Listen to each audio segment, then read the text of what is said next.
This conference will now be recorded. Very good. Thank you, Simi. Uh, Good evening, everyone. I'll call this meeting to order.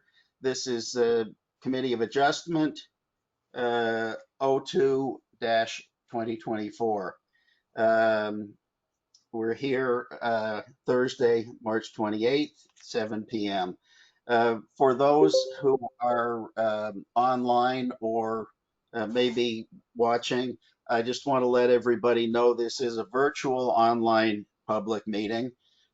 We are not being live broadcast, but we are being recorded so that you know about that. So um, I will now start. I've called the meeting to order. Next item number 2, emergency exits. We're all in our homes or offices. So if something happens, you know where to go. Number 3, conflicts of pecuniary interest. Committee members, if you have a conflict, please declare it now or at any time during the meeting. Item number 4 is approval of the agenda of our meeting. Before I ask a committee member to do that, I'm going to say a few words which I have written down here because I do want to clarify uh, agenda item number 9. So let me just read this quickly because I want everybody to be on the same page for this. Uh, Agenda item number 9. The letter from the Bruce Trail Conservancy was received too late to give proper notice to Mono residents. So tonight, the Committee of Adjustment will only receive their letter and will discuss it at a later meeting, which is to be determined. So that means, Fred? Oh, you finish what you're going to say, Oh, Mr. Chair, and then I do have something I would like to just offer, if I may. okay. But just for those of you who are attending tonight, what I've just said here means tonight that item will be received. There will be no discussion tonight from Committee of Adjustment members. The Bruce Trail Conservancy. So somebody's speaking there. Is it Isla? Sorry. So no discussion tonight on that from Committee of Adjustment members, the Bruce Trail Conservancy, or Mono residents. For the record, Fred, let me just say this and then I'll ask you. For the record, this was my call to receive their letter, but I am supported by the Committee of Adjustment members. Isla, thank you, dear. Okay, Fred, now you make your comments and then we're going to approve the agenda. Thank you, Mr. Chair. If I may recommend, I would think it would be a good idea if the committee, when it's accepting the agenda, approving the agenda of this meeting, to actually include in the resolution that it's going to defer item 9 so that there is a record in the minutes that the committee agreed to the deferral. Okay, so that should be a change to the agenda, Fred? Yeah, it should. I think it should be a formal change to the agenda approved by the committee because it is in the formal agenda package. So that's my Okay. recommendation. Okay, well, I don't have a problem with that. Committee members, are you okay with that? Yep, that's fine. So I need somebody to recommend approval of the agenda, but deferring item number 9. I'll move the agenda as amended. Thank you, Corinne. Moved by, seconded by Dave. Dave. Thank you. Any objections to that? Seeing none, the amended agenda is approved. Number 5, approval of the minutes of our last meeting. I've got it here, Committee of Adjustment 01-2024. Committee members, any comments, questions, corrections?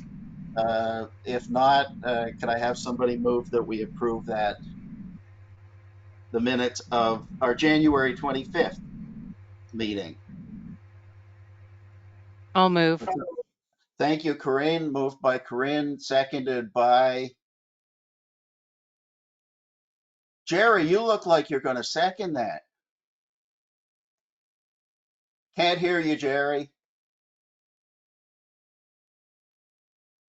No, we can't hear Jerry. Eric or Dave? I'll second that. Seconded by Eric Fournier. Any objections? Seeing none, that is approved. Moving along here, item number 6 on our agenda. For those of you that may not have attended our meetings before, all Committee of Adjustment meetings are public meetings, and in the style that Mono Council used, in that we do have a public question period. So this is the time, any of you who are online, again, I hope I've made it clear about what is happening with item number 9, but if anybody has any other questions, I'm happy to entertain them now. If you have a question, please identify yourself, your name, and where you live, please. So, any questions from anybody online? And seeing none, we will move on. Applications for public meeting tonight here. So we have 2 of them here. We're going to start with B08-23. The applicant is, I'll read this for the sake of our recording. The applicant is 1000167214 Ontario Incorporated, and that's Danny Brackett, and it's Orangeville Volkswagen dealership. The agent is Airden Burles, LLP, and represented tonight by Leo Longo. And I see that Leo is Leo, were you online here? There's Leo. Thank you.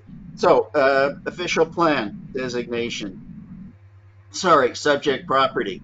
Subject property is 633222 Highway 10 and 633218 Highway 10. These are the subject land.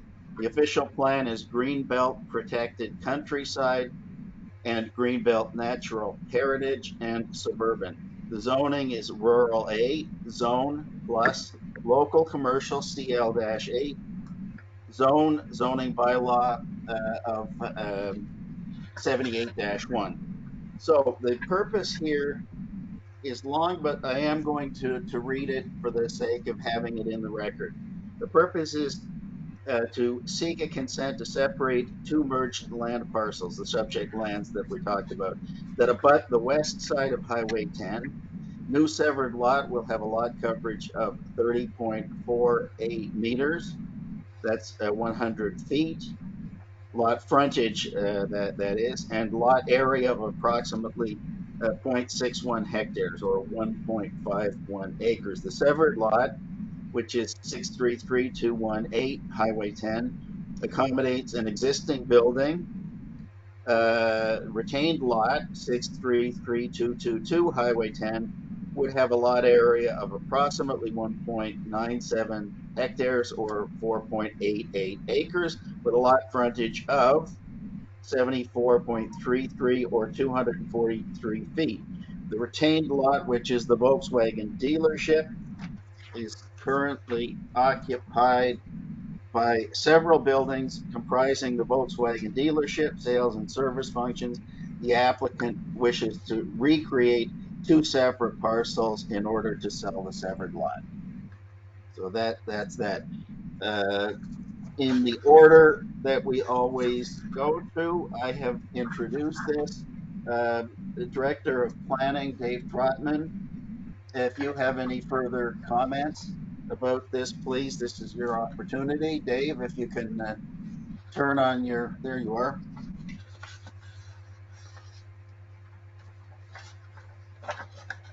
Dave? Good evening, everyone. Thank you, Chair Bob. Greetings to everyone here tonight.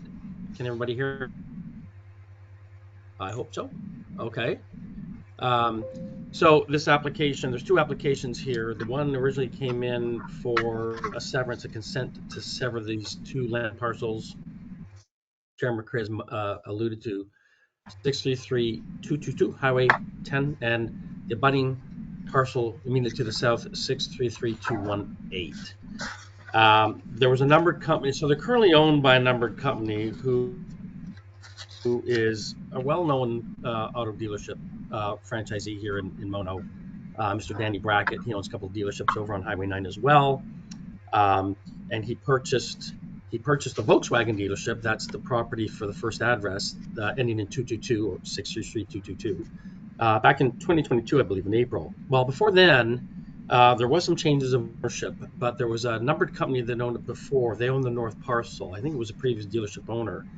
Back in, I think it was 2013. And then I think in 2017, that same owner, through that numbered company, bought the south parcel. And under the same company name, they merged. Mr. Brackett bought it, the whole thing, lock, stock, and barrel, if I can use that phrase, in 2022, if I've got that correct.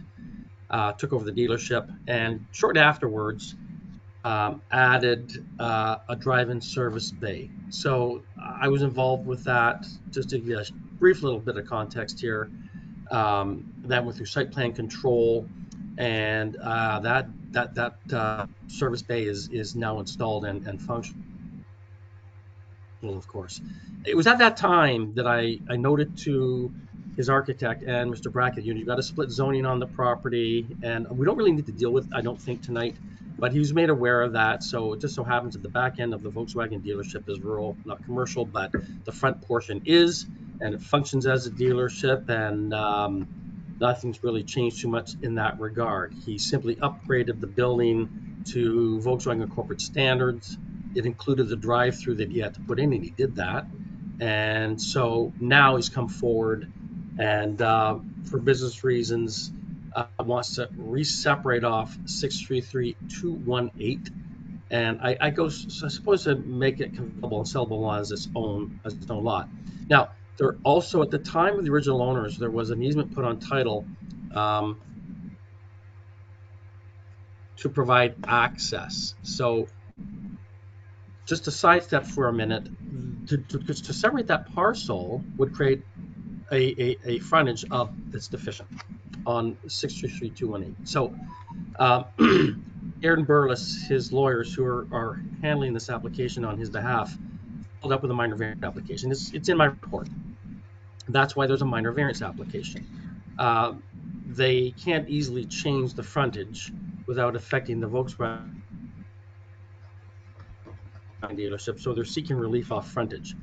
It's not onerous in my view. 120 feet is required. They've got 100, and it would bring that lot back to status quo. Although it's a narrow lot, to be frank with the committee today, it probably wouldn't be created today if it came up as a brand new consent severance as such. But the frontage is not unreasonable. It's been workable in the past, and the accompanying minor variance application would then legalize that frontage if committee decides to grant this consent to sever and demerge these two parcels.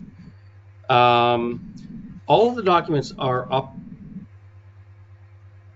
uploaded into our active planning applications. That's on, I think I embedded that in my report. They are there on page 3. You can see the two links to both applications. Aaron Burles has been very good about following up with information. We had to go back and ask them for this and ask them for that. Beyond the minor variance, they came through and we got all that, and thank you to Aaron Burles. They came through with the easement agreements. We got those on our active plan applications as well. There was 4 of them there, and they deal with access to some of the other lots, include access to the other lots, including, I think it's a Nissan dealership to the north. Well, but the key one is the one that is the last bullet point on page 2 of my report, and that one deals with the vehicular right way of access between these two these two parcels, the 63 Street 222 and 63 Street 218. If these parcels are unmerged, demerged by committee tonight through approval of consent, then vehicular access to the southerly parcel would still be enjoyed that easement as registered against title. Beyond that, I don't know if there's much more I really need to say. I'm in committee's hands to ask questions if need be. I'll leave it at that. Okay, Dave, thank you very much. And now, the way we always do this, the applicant has the opportunity to speak to it. So, Leo, first off, you get the award for the best dressed person at this meeting, Leo. But it's your turn to speak to it. So unmute yourself and Leo, unmute yourself. Thank you. Thank you, Chair McCray and committee members. I am Leo Longo from Airden Burles, agent for the applicant, and your Director of Planning has provided a good overview of the severance and consent that we're seeking, and also the minor variance related to the proposed severed lot.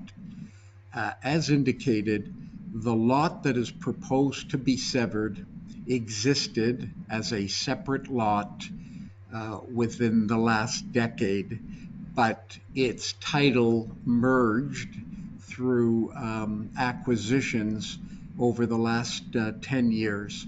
And the purpose of the severance is basically to put things back the way they were prior to that merger occurring. I think I can be brief, Chair McCray. Your planning director has prepared a very detailed report reviewing all of the applicable planning policies and makes it clear that the requested approvals are consistent with the provincial policy statement, conform to the Greenlands plan, the Greenbelt plan, conforms to the Dufferin County OP as well as your own OP, and indicates very thoroughly that the application meets all of the applicable tests. So I won't repeat or dwell any further on those. With respect to the minor variance, as this committee is well aware, there are 4 statutory tests under Section 45(1) of the Planning Act, and your planning director has gone through and included in his report those 4 tests and provided his professional planning opinion that the application meets those 4 tests. And at the end of the day, recommends approval of both applications. Having gone on the web page, I know, sir, that 2 comments have been received. One from MTO, a commenting agency, which I'll get to in a moment. And this afternoon, I was provided with a copy of a brief submission that Ms. Sizen, if I'm saying that correctly, has submitted to the municipality. If I can deal with MTO first, MTO's comment basically puts the town and my client on notice that it will not allow any new entrances onto Highway 10. That's fine. We're not seeking to establish a new access point on Highway 10. We will continue to use the current access that is a mutual access that is shared by both the north and the south side of the driveway that used to lead to Monora Park. And secondly, the MTO have indicated they won't issue a permit for a new access. And again, we're content with that because none is proposed. And I don't think MTO really, looking at their comment letter closely, have any concern with the status quo. They were speaking only prospectively to indicate what their comments are on the record, should in the future somebody seek to change the access points or create new ones. So I believe the committee can acknowledge receipt of the MTO comment, but there's nothing in it that otherwise qualifies in any way the positive planning report that you've received. With respect to the neighbor's submission that was received this afternoon, I understand the neighbor is to the south of the subject property and is therefore to the south of the lot that is intended to be reestablished as a separate conveyable lot. Two concerns were raised in her letter.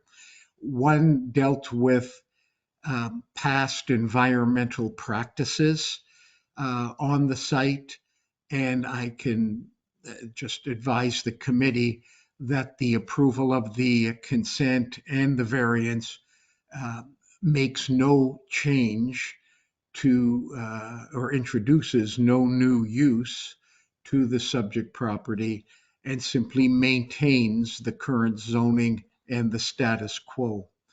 With respect to the second concern, she wondered, well, what kind of uses in the future could be established on that site? And I can advise the neighbor that no request is being made tonight to change in any way the approved zoning for the site as it pertains to permitted uses. The only requested relief to the zoning bylaw deals with frontage and basically acknowledges that the lot originally had 100 feet and or 30.48 meters, and the current bylaw requires 38 meters. But as Mr. Troutman has indicated, the four tests are met. This is minor. This is appropriate for the development of the lands. And in fact, these lands have been developed and form part of that commercial area to the west side of Highway 10. In conclusion, Chair McCray, the staff report before you contains 7 conditions and recommends that should committee approve of these applications, that those 7 conditions be imposed. Condition 3 deals with obtaining MTO comments and, if permits are required, securing those permits. The staff report that contains condition number 3 indicates that at the time of writing the report, they had not yet heard from MTO. You're in a position tonight to now have heard from MTO.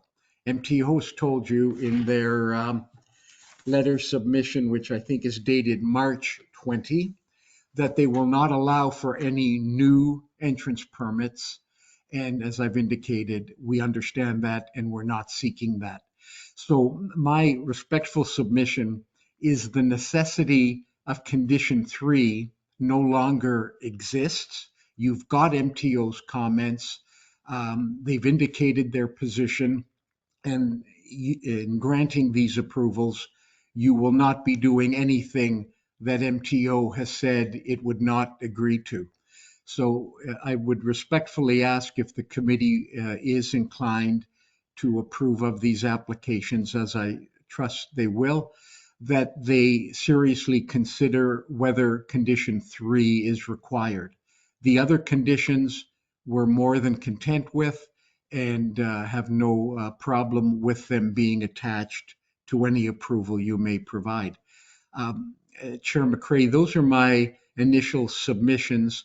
I certainly would like the opportunity, if I believe it's necessary, having heard from any other person speaking to these applications, that I might be permitted a chance for a brief reply if that's indeed necessary. But at this stage, I'd be more than happy to answer any questions that the committee members themselves might have. Thank you, sir. Very good. Thank you, Leo. And this is the point during our meeting where committee members can ask questions and make comments. So, Dave Carbert, I'm going to start with you, please, if you have any questions, comments. Actually, no, you've kind of covered everything, and so did Leo. My actual question is, the building on that lot today, the idea is to have a separate property to be able to be sold. There's no for sale happening until you receive approval for severance, I gather. That's correct, sir. And in fact, as to whether the sale occurs and when it occurs is clearly sometime in the future. And none of it, of course, would happen until we satisfied all the conditions that are imposed with any approval of the severance, and have secured from your Secretary Treasurer a certificate evidencing that all the conditions have been met. And then, and only then, are we able to be in a position to move that forward. But nothing clearly is happening in the short term, nor can it progress without your approval and us satisfying any and all imposed conditions. I'm good. Very good. Thank you, Dave. Eric, you're next, please. A couple things. First of all, though, I would like to hear from Ms. Season, the neighbor to the south, what her perspective is on this. I know that Leo has already addressed it, but I'd like to hear from her first. But before she does that, Leo, was an environmental study done at the time your client purchased? Sir, I wasn't counsel at the time of the purchase, and I'm therefore unaware as to what due diligence was required at the time as part of that purchase. So I really am not able to assist you in that regard. All right. I just wonder if I could hear first from our neighbor to the south, Ms. Season, what her position is with respect to this application. Well, Eric, Isla was going to have an opportunity after the committee members, but do you want to hear from her now? And Yeah. committee members, are you okay with that?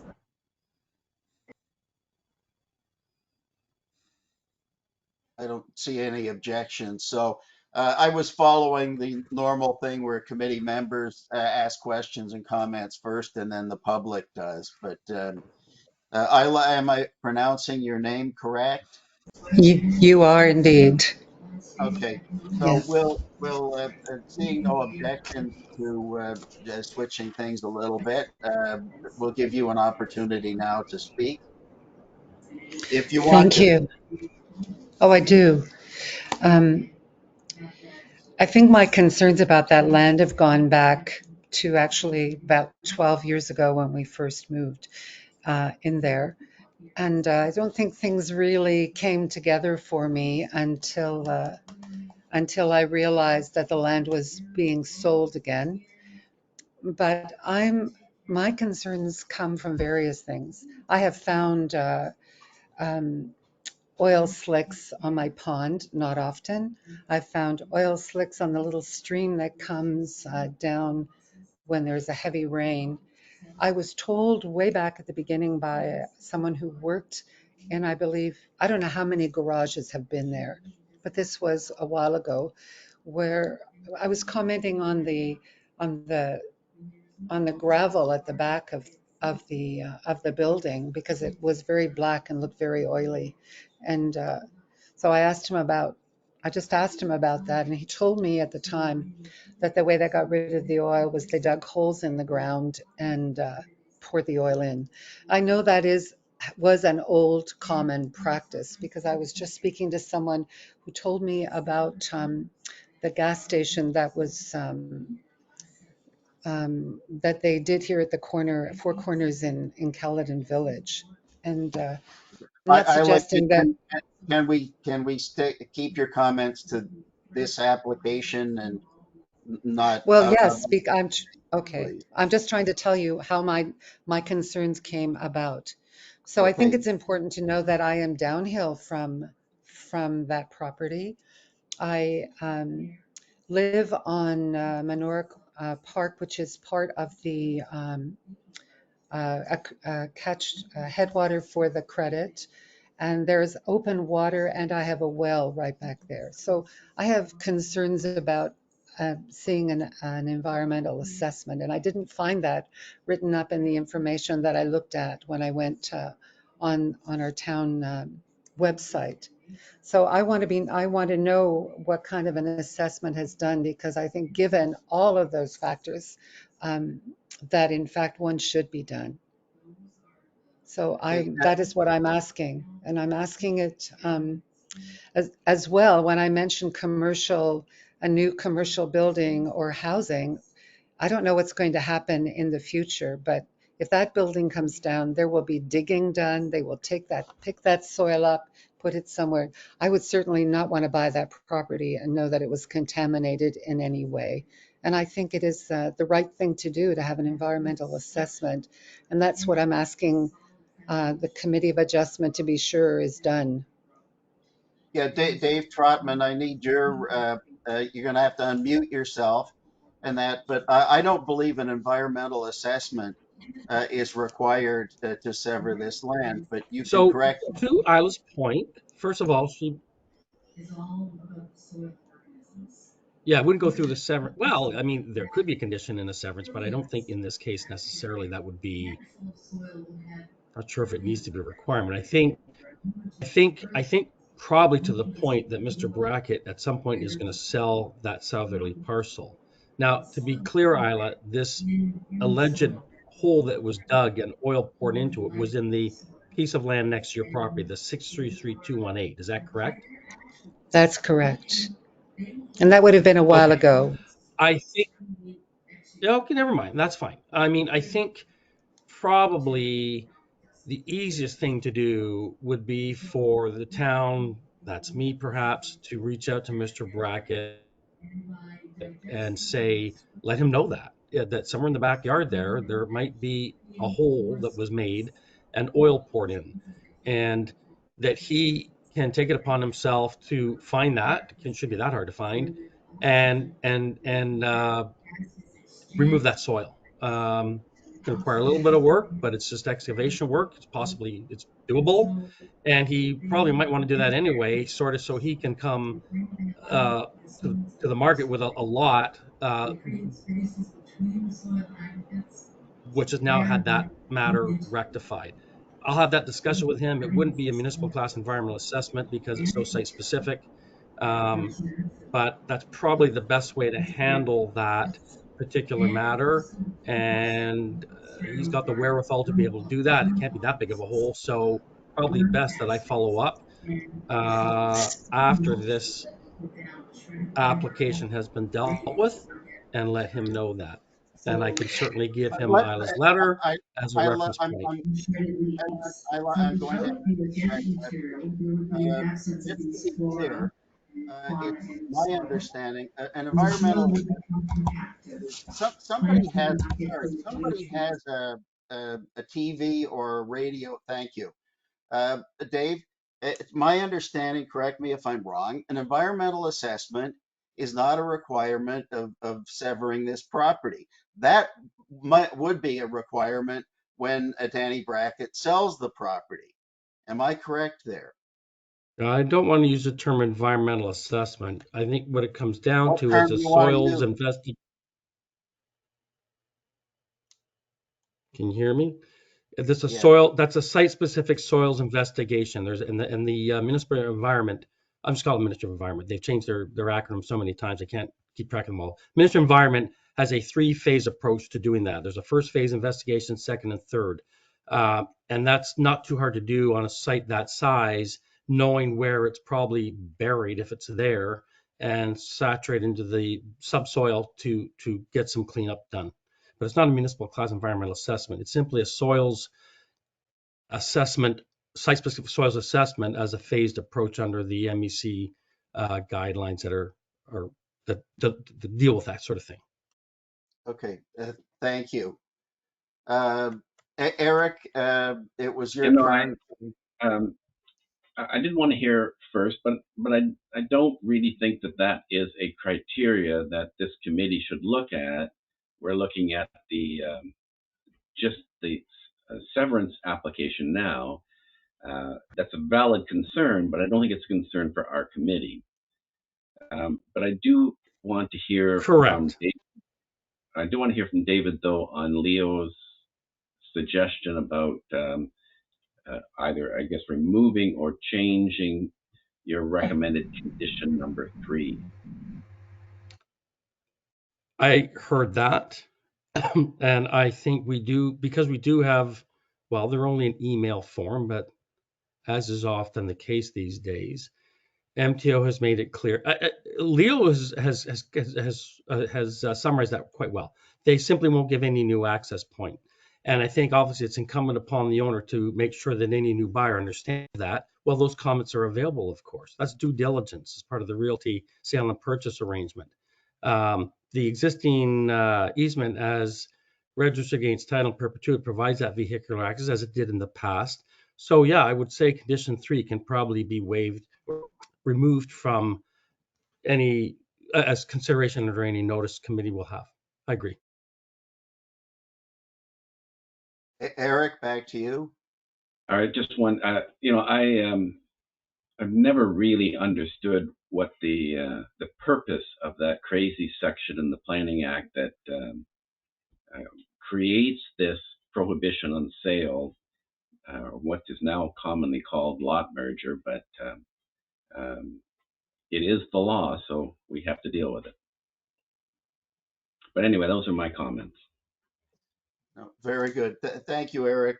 Corinne, your turn, please.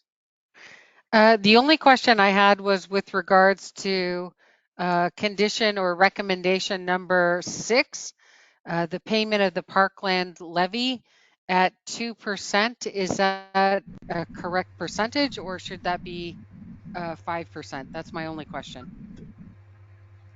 2% for commercial industrial, 5% Okay. for. And that was my only clarification, was to ensure that the amount was correct with regards to that. And short of that, I have no concerns with regards to this application. Okay. Thank you, Corinne. Jerry, please.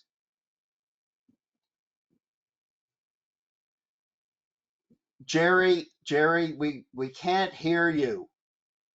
Jerry, it shows you're unmuted, but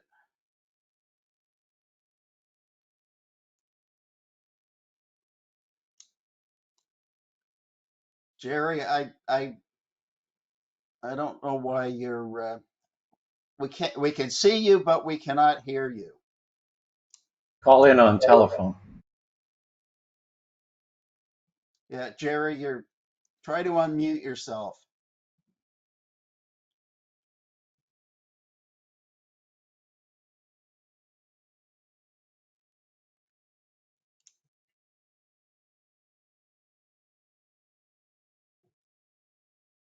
Well, Jerry has a technical problem there. If Jerry phones in on telephone, what number does he phone in on? Mr. Chair, the telephone number is shown in the the agenda. published agenda for this meeting. Thank you. Jerry, you're gonna have to phone in. Jerry, we can't hear you. I don't know if it's because I'm the applicant, but I thought he gave the thumbs up, which I'm very Oh, encouraged by it. But oh, you're supporting this. Okay, thank you, Jerry. Leo, thanks for that. I didn't know. I've had people threaten me before. I didn't know. I'm joking. Um, Jerry gave You don't know Jerry. Jerry very well if you think that he just gave the thumbs up and you were good. Well, it depends which thumb. Okay, Jerry. Sorry, we can't hear you. But are you saying that you support this application? yeah, that's a thumbs Yeah. up. Yeah. Very good. Okay. Thank you. Uh, my turn here. Last. Um, I've got no problem with this severance. I'm uh, I hear your concerns about that, but your concerns really don't relate to severing this property. They will relate to when they try to sell this property. And there are Ministry of Environment laws and regulations that require cleanup and those kinds of things. And that's when that will kick in. But it really is not, it's not something that affects our approval of the severance of this property. I empathize with your experience and that, but um, Isla, unmute yourself. Is there anything else that you wanted to say to the committee, please? I would like to ask you, David, I don't think I really understood what it is you're going to ask of Mr. Brackett. Are you going to ask that he do a site-specific soil investigation? Because, I mean, I didn't fully get that. And I guess it doesn't really matter, though, if that's something he just does to be sure it's clean, or if he'll just have to wait until it's sold again. So I can ask So you about. MECP, that is the new fangled name for MOE, which is always easier to say. MECP, Ministry of Environment, Conservation and Parks, has what they call an environmental site assessment process, and it's you see it Jerry, mute your computer. feedback. Now I got you on the phone, but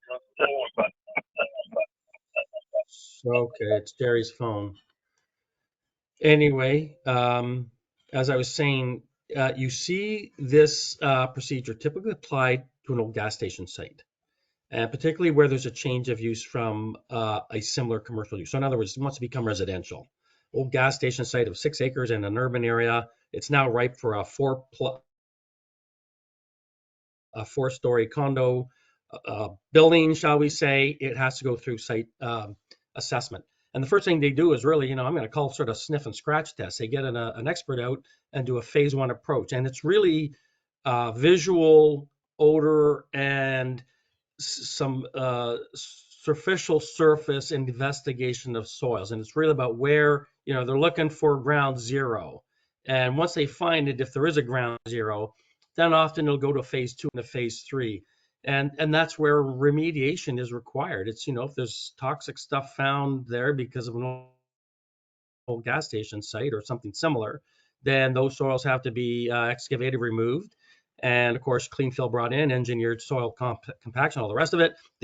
Those bad soils then have to go to a licensed facility for storage and processing. And that's usually the way it works. Dave, can I stop you here, because we're talking about something. You're only talking about something that happens when they sell the property.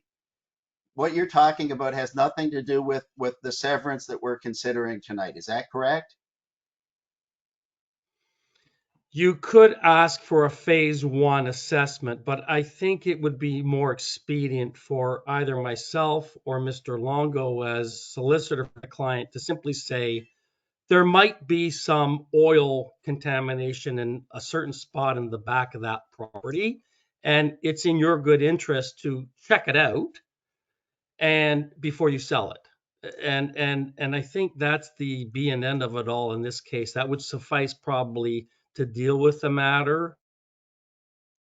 I mean, Okay, somebody I'm told Isla that. I mean, we can only go on faith that what that happened. We don't know if it happened, but if certainly a preliminary investigation by a soils expert could take care of that. I don't know that it needs to be a condition though in this report or in a notice. I really don't. Dave, I think it's Dave, something that can be dealt with afterward.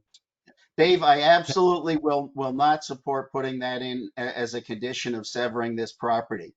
It has everything to do That's with fine. when the property is sold. I'm simply, Chair, but I'm simply giving you the option. That's all. But I agree. Well, It probably doesn't need to be. unless Either I'm myself or Mr. Longo can follow up with Mr. Brackett and let me finish my answer, and let him know there might be some soil contamination back, and he can address it himself. Okay, And thank he you. would want to do that before he sells that lot anyway. I'm pretty sure. Yeah, Leo, you had your hand Thank up. you. I'm sorry to interrupt, but I have to go, so I want to thank you very much. Thanks, Isla. Have a good night. Have a good Easter. Leo, you had your hand up there, and I was going to ask Thank you a you. comment. Yes, thank you, Chair McCray. I was just going to advise the neighbor that as part of my reporting back to the client as to what transpires here tonight, I'm definitely going to advise them and provide them with your letter, the neighbor's letter, and indicate the concern that was expressed at the time. And I think as good neighbors, hopefully the client will reach out to the neighbor to the south and have a discussion about this issue. I also just wanted to say to the committee, this severed land is also going to be subject of its own well, and it's in its own interest to make sure well water is potable, and so they recognize to sell this land, it has to be in a position that a purchaser will want to buy it, and we'll make sure that the neighbor's concern is indeed brought to Mr. Breck's attention. Thank you for that opportunity, Chair McCray. Yeah, thank you, Leo.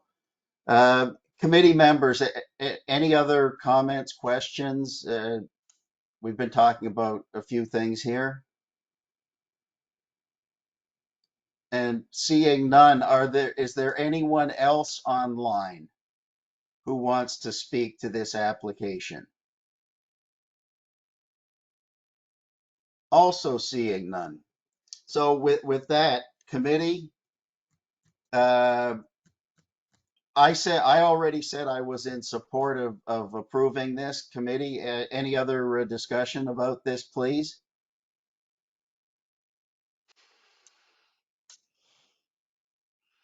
Chair Bob, if I can, I'd like to move that we actually move this application for approval. Okay. And with recommendation number 3 in. Mhm.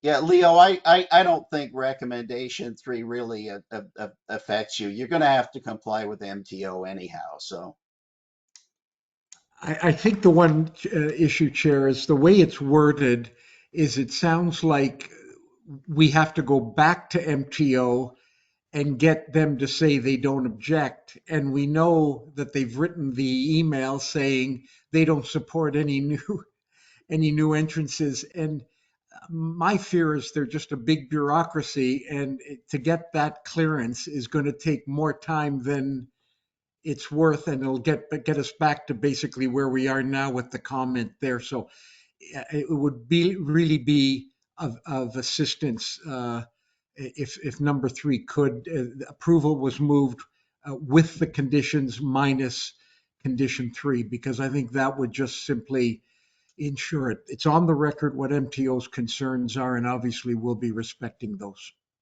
okay, committee members, I don't mind taking number 3 out. I agree. I don't. I mean, we do have the position of MTO. Condition 3 was drafted with the thought in mind that we would not have it for the meeting, but that position is unlikely to change, and it is a 66-foot wide right of way. It's not a small right of way that they have access to. So I don't have a problem removing condition 3. Okay, Agreed. Karina, are you okay with that? I agree with that. Yes, I do. Dave Carbert. I agree with that. Jerry, can we hear you yet? Not really. So Corrine, you've moved that we approve this, removing condition number 3, correct? Correct. Correct. Do I have a seconder, please? Just before we do that, should we actually make two resolutions, one to approve the severance and then a second one to approve the variance? We're going to Take get it on to from- the variance right now. That's a Oh, second okay. All right. So the motion in front of us is just on the consent. on the severance, correct? Yes. All right. I'll second that then on the severance. And removing condition number 3, That's correct. correct. Any objections to that? I'm okay. Seeing none, then Jerry, can you give us a thumbs up? Are you okay with this?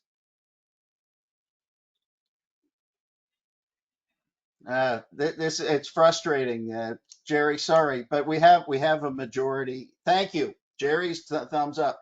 So we have approved the severance unanimously. Thank you, everybody. Okay, now we're moving on. Now we're moving on to application A01-24. I won't go through all of what we already know. Same applicant, same agent. The property is the one that we have just severed. And that, so this is, I'll read this so that I don't get it wrong. If approved, the consent application would result in the severed lot having deficient lot frontage of 30.48 meters, 100 feet, whereas Town of Mono zoning bylaw 78-1, the zoning bylaw requires a minimum minimum lot frontage equal to 36.56 meters. That's 120 feet. So they're asking to vary the frontage and that. So Dave Trotman, I think you have recommended to approve the variance as well. I don't see Dave Trotman. Dave. I did. It's in my report. I tied them together. Yes. And so no, of course, the lot should not be created with deficient frontage without, of course, legalizing the deficient frontage, which is what my report alludes to, and which is why Mr. Longo followed up with a minor variance application as a result. Yeah, very good. Thank you. Leo, do you have anything more to say? I can't imagine what, but I think all I would say is don't impose the same conditions twice, because I think my client won't mind paying parkland once, but I don't know if they need to pay parkland twice. So on this minor, since you've already imposed all the conditions except number 3 on the severance, it'd be just my request that the committee acknowledge that the 4 tests under the Planning Act have been met and grant the variance that's been requested to the minimum frontage. Thank you, sir. no, thank you, Leo. Jerry, I don't know. Jerry's trying to phone in. While Jerry tries to phone in, let's work backwards here. Corrine, Jerry, if you can get through, let us know. Corrine, what's your thoughts, please? I have no issues with the minor variance. Okay, Eric, please. I'm just going through it. I assume David will want the first condition just because it's a standard condition in any minor variance, the payment in full. Arguably, it's covered by the first one, but I wouldn't mind seeing at least that one in the, because we're going to do a separate form of decision. But just so it stands alone, I think it's better to have condition 1 in there. But David Trotman, are there any other conditions that need to be in a separate order on the variance?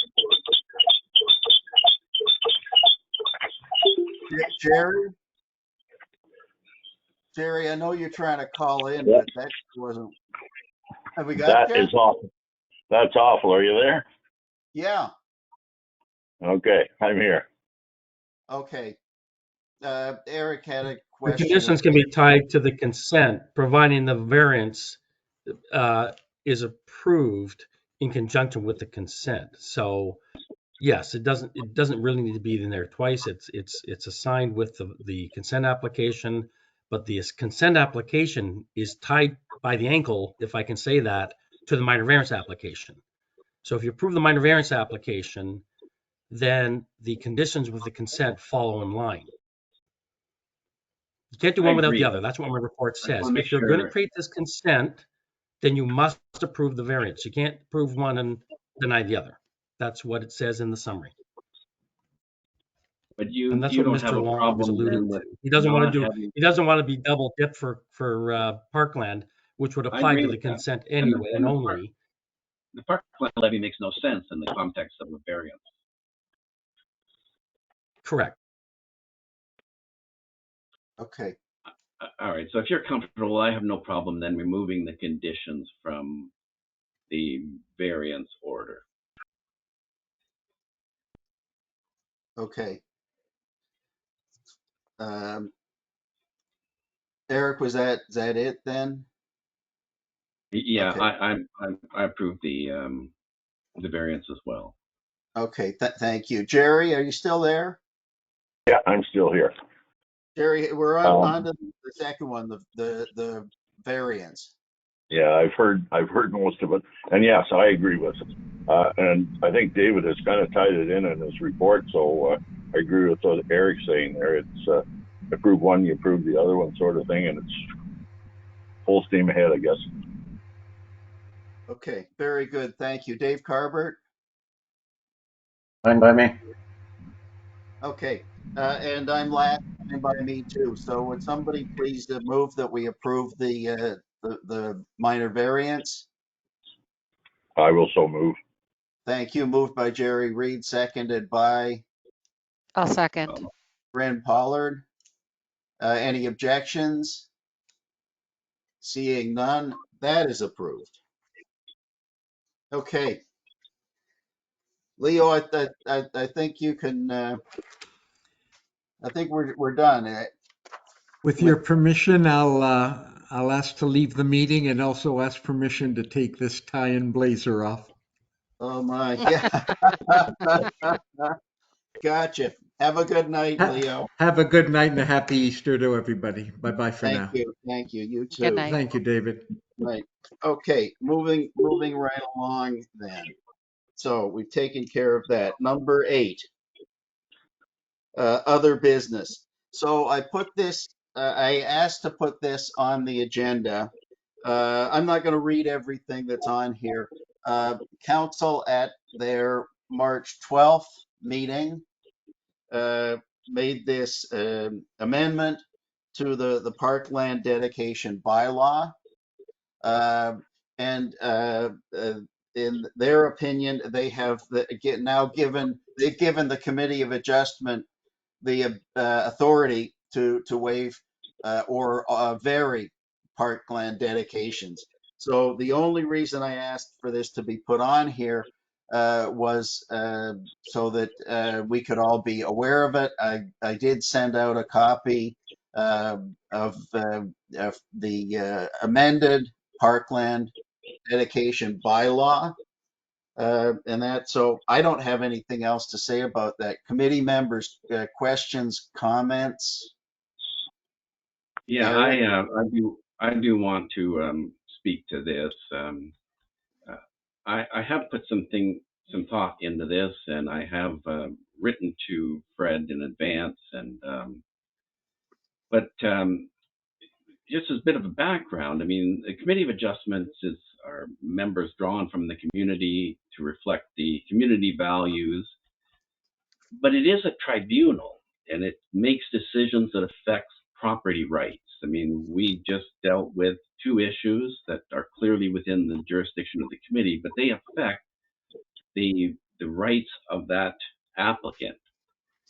And because of that, the Planning Act imposes a number of obligations on the committee. I mean, those obligations are set out in the Act. Some of them are very minor. I mean, we have that obligation to appoint a secretary, to elect a chair. But we also have obligations to sign decisions. We have obligations to make sure that the 4 tests are met on giving a variance. We can't make decisions that affect property rights without complying with the Planning Act. Most lay tribunals, like a Committee of Adjustments, will have actually a legal counsel that will attend the hearings, that will participate in the deliberations, and most often they will actually be involved in drafting decisions. But Committee of Adjustments don't typically have lawyers attending meetings. But there is a problem with this parkland levy. The Planning Act allows municipalities to delegate certain authority to a Committee of Adjustments. There's 3 sections of the Act that allow that delegation. Town of Mono has used 2 of those sections. They've given to the committee the ability to grant minor variances under section 45(1), but those are only to variances to bylaws that implement zoning. So it's either and that's what we did with tonight with the bylaw that requires the 120 feet or the 38-meter frontage. That's a zoning bylaw, so we have the authority under the Act to vary that. And that was what's the exercise that the committee undertook tonight. We also have an authority under section 53, and again, delegated by a specific bylaw by the town of Mono to grant a consent. We exercise that jurisdiction tonight. The problem with the parkland bylaw is it's a bylaw that is implementing an official plan of the town of Mono. So it's not a zoning bylaw. And unless the town of Mono specifically delegates a broader authority, I don't see where the Committee of Adjustments has jurisdiction to deal with a parkland variance under the bylaws that currently exist. Even if you look at that bylaw on its face, it cites and references the sections under which it was passed. And none of those sections are zoning sections, which are 34 and 38. So that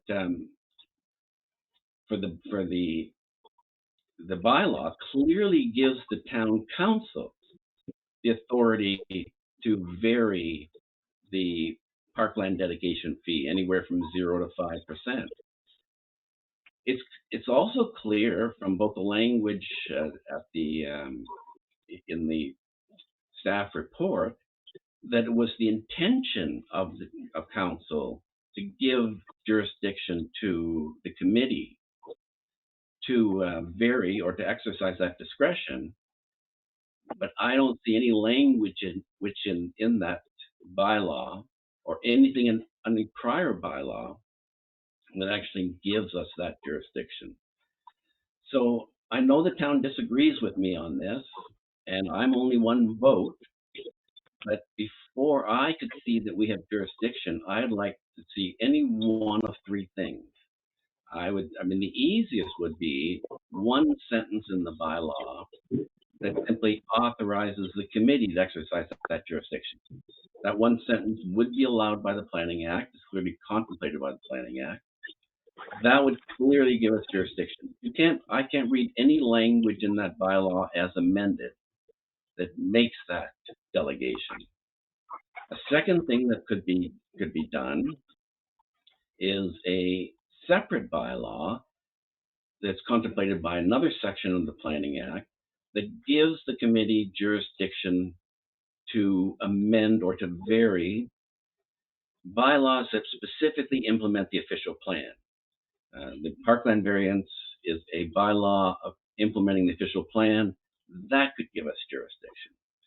The third thing that I would accept would be an opinion from town solicitor or town lawyer disagreeing with me. I will accept the opinion of the town solicitor, whether I agree with it or not. Because my role here is not to function as a lawyer. My role here is as a member, as a resident of the community, to bring those community values to these decisions. So if I can get an opinion from the town lawyer, a one sentence amendment or a specific bylaw, I'd be content. But we are a administrative tribunal, and we only have the jurisdiction that we're given. We do not have the right to affect property rights unless we have clear jurisdiction.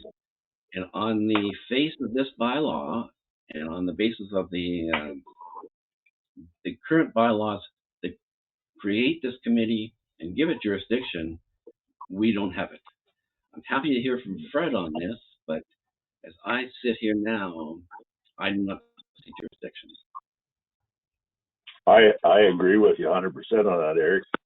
I think I've had a fair number of complaints If I about may. that, and that the committee are levying these kind of parkland 2 or 5% or whatever, and indiscriminately. And I don't know that that's part of our mandate.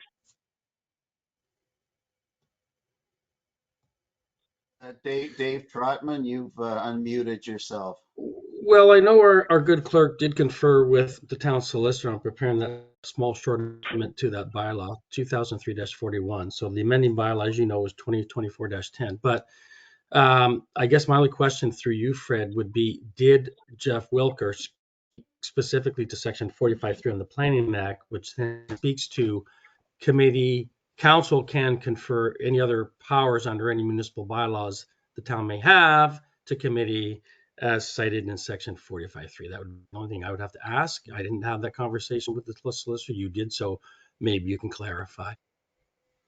Yeah, so in my discussions on the amendment of this bylaw with the town solicitor, the wording was specifically approved by the town solicitor, and our conversation specifically included whether this was a council authority or a committee of adjustment. And it was confirmed in writing from the solicitor that this is within the legal authority of the committee of adjustment. Part of the argument that was put forward was the committee of adjustment has been making and has had the authority to include the mandatory parkland dedication under the direction of bylaw 2003-41. And they've had that ever since the town established that bylaw in 03. Right? And of course, that has been a condition of all severances since that bylaw was written. The amendment is strictly modifying the instructions from council to the committee, giving them additional authority to then weigh in under specific circumstances and conditions when they may decide to waive or reduce the amount of the parkland dedication, where the bylaw has previously prescribed that it had to be done. So, Eric, your point's very well taken. It was part of the discussion, and it has been confirmed by the town's municipal legal counsel that this is, in his opinion, within the authority of the committee to do. So let me suggest this, because I don't want to debate this much longer. If you have it in writing from the town solicitor, and that, can you just give us a copy of that written? Yeah, so what I'll do is I'll ask him to put it in a new form, because the form is part and parcel of the discussions that I had with him in drafting this bylaw. If you feel that's necessary, again, the committee has been following the policy direction of bylaw 03-41 for over 20 years. So ergo, if it had the authority then, it has the authority continuing, even if the bylaw is amended. which again is the root of the argument. Fred, Um, just make this straightforward. I do think that it's necessary, and as the chair of this committee, I'm asking you to have the town lawyer, as you say, putting it into a different form in writing that we have that authority. So I think that ends the Mr. whole. Chair, as I said, I've already said I'll ask the lawyer to put it into a new Yes. form. I'm not disagreeing, and Okay. I'm certainly not denying the committee's request. I'm just expanding on the statement, but absolutely I'll make that request for the lawyer to put it in a new condensed format suitable for the committee for publication, public publication. Because the current format, of course, is in the form of client solicitor privilege. So that's why I'm I asking understand. you to Yeah. rewrite it. Fred, that would be great. Thank you. I think that's all that we're looking for. So thank you for doing that. I appreciate that. That will put all of our minds at ease. So I'll leave. We'll leave that with you. Yeah, And Fred, thank you for your work on that. as I Eric? said, I'm content to accept the direction of the town solicitor as long as it's addresses the jurisdiction issue. Okay. Perfect. That's great. That problem solved. Fred, thank you. I appreciate you attending tonight. You had to sit through a whole bunch of other stuff to get to this point, but I appreciate it and that. So thank you for getting that for us. So great. Any other discussion on this?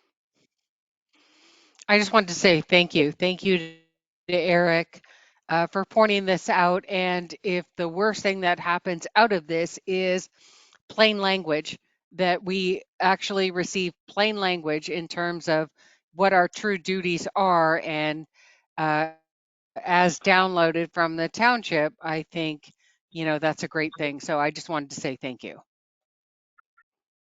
Excellent. Thank you. Um, Let's move on then. Item number 9, which we amended the agenda to defer this. But I would like to, and I wrote it down, I'd like to make a motion or have somebody make a motion. Dave Trotman? So Dave? just before you go, yeah, just to just add a comment on the last item 8. I've just sent you what I think is the provision under Section 45 of the Planning Act that our town solicitor, at least in part, relied on. I'm not sure if Fred will clarify for that. And you have that now. Fred, I copied you. So hopefully I've got that right. It's subsection 3. Anyway, that's all I have to know about. Dave, thank you for that. The simplest thing is that, and Fred has already said he will get that from town solicitor, and that will clarify everything, and then we all have peace of mind with this. But Dave, thanks for sending that. So It's in your inbox. thank you.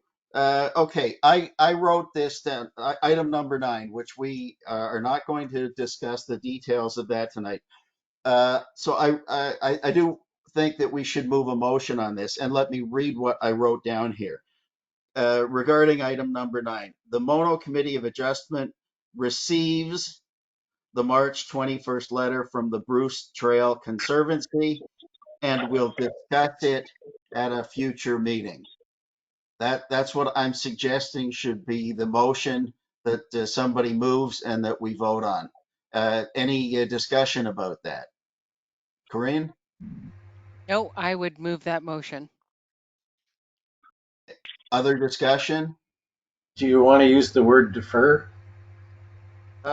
No, I think, well, I want to use the word receiving it. We're receiving it and we'll discuss it at a future meeting. I don't know whether putting defer. I don't know. Frankly, I don't care, but Eric, let me read again. The Mono Committee of Adjustment receives the March 21st letter from the Bruce Trail Conservancy and will discuss it at a future meeting. Yeah, I think that's fine. I think we actually, didn't we take it off the agenda? I don't remember now. That was an No, hour ago. No, we Eric, deferred no, it. no, no, we deferred it. We did not take it Oh, off the agenda. okay. Yeah, then that's fine. Okay, so moved by Corinne, seconded by, I'll second it. I'll second. Okay. who said that first? Eric. Eric? Eric. Any objections to that? Seeing none, so that motion is passed. Dave Trotman, then I'm going to ask you as staff to pass that on to the Bruce Trail Conservancy, please. We don't know. We don't know when we're going to do this. Our next scheduled meeting, bear with me, is April 25th. I don't know whether, we want to see what, Fred is going to get a letter from the solicitor and that, so I think we want to see that first. And that, so we may or may not get this on our agenda for April 25th. Are committee members okay with that? Because I am. Seeing no objections. So that's that. Any other? First, let me ask that Dave Trotman, April 25th meeting. Do we have other applications that will be needing to deal with at that meeting? Be a minor variance application, Bob. So I'll let you know. I think Sammy just got it not too long ago. So I haven't been through it yet.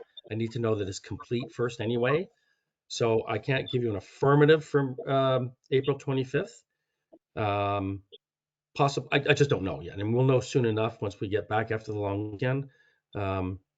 But then to your point, though, I do believe you're right that Fred ought to have an opportunity to bring back clarity on what he transpired between himself and town solicitor before you deal with item 9.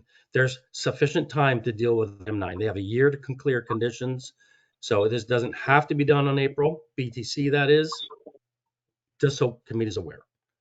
Okay, thank you. I have talked with some of you. I did want to have an in-person meeting, but it sounds like we're a little up in the air about whether we will have an application to deal with in April. So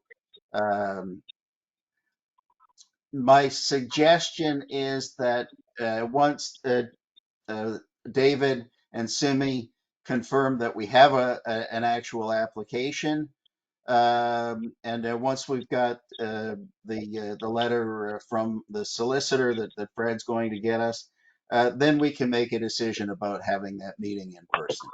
Does that make sense to everybody? Yeah. Okay. Committee members, any other business? Yeah, I've got fiber to the house and I don't have fiber at all. I don't know what you got out there on the 4th. Wow. Whenever they tried to put the stuff up and down the road, they cut my original wires off, and they haven't been fixed right. And then they run a fiber optic, so I've got it right to the side of the house, but there's nothing to hook it to. It's in a coil in the ditch, and I find it very frustrating. Crazy. Anyway. Committee members, no, hey, sorry. Hey, committee members, anything else? Seeing none, let me thank everybody. Thank you first to staff, Simi and David. Thank you. Fred, thank you for attending tonight. I appreciate that. What you've are going to do, that will give us all peace of mind, and that's important. So thank you for doing that. And with that, everybody, committee members, thank you. Another job well done. Everybody have a happy Easter. I was cooking all day today. We're having the whole family, including 4 granddaughters, here at our house tomorrow. So I've been cooking all day, and my wife's cutting up the turkey as we speak, and that. So everybody have however you celebrate Easter, have a great one, and I'll be in touch. Nice. Fantastic. I move to close this meeting. And that's 8:20 according to my computer. Seconded by